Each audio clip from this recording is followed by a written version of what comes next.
ఒకప్పుడు రోజులు ఎలా ఉండేవంటే తల్లి తండ్రి కూలీ నాలి చేసుకునేవాళ్ళు, పిల్లలు మాత్రం డాక్టర్లు, ఇంజనీర్లు, లాయర్లుగా తయారయ్యేవాళ్ళు.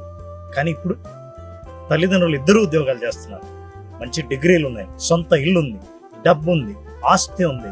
కానీ మరి పిల్లలు ఏం చేస్తున్నారు?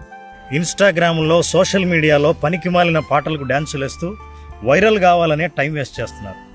ఈ ప్రయత్నంలో జీవితంలో విజయాన్ని సాధించే మార్గాల్ని మర్చిపోతున్నారు.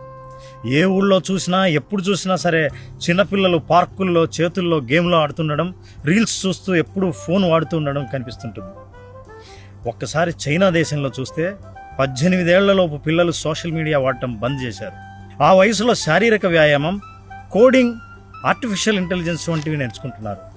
అక్కడి తల్లిదండ్రులు మొబైల్ ఫోన్ పిల్లల్ని దూరంగా ఉంచి మంచి ఆటలను ఆడిస్తున్నారు.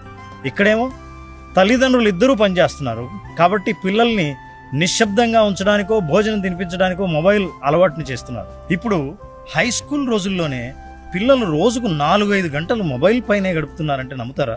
ఇంకా చాలామంది పూర్తిగా శారీరక శ్రమకు దూరమై చిన్న వయసులోనే కంటెంట్ క్రియేటర్ వేటలో బిజీగా ఉన్నారు. ఇక్కడి చర్చ ఏ దేశం గొప్పది అన్నది కాదు, పిల్లల్ని మొబైల్ నుంచి దూరం చేయడం. రీల్ జీవితం కంటే రియల్ జీవితం గొప్పతనాన్ని చెప్పడం, మొబైల్లో కంటే మైదానంలో గడపాల్సిన అవసరం గురించి చెప్పడం. ఈ విషయం మీరు కూడా అంగీకరిస్తే కమెంట్ బాక్స్లో అవే ఫ్రమ్ మొబైల్ అని టైప్ చేయండి. మీ పిల్లలు మొబైల్ నుంచి దూరంగా ఉంచి వాళ్ళ లక్ష్యం వైపు ఎలా దృష్టి పెట్టాలో నేను డాక్యుమెంట్ పంపిస్తాను.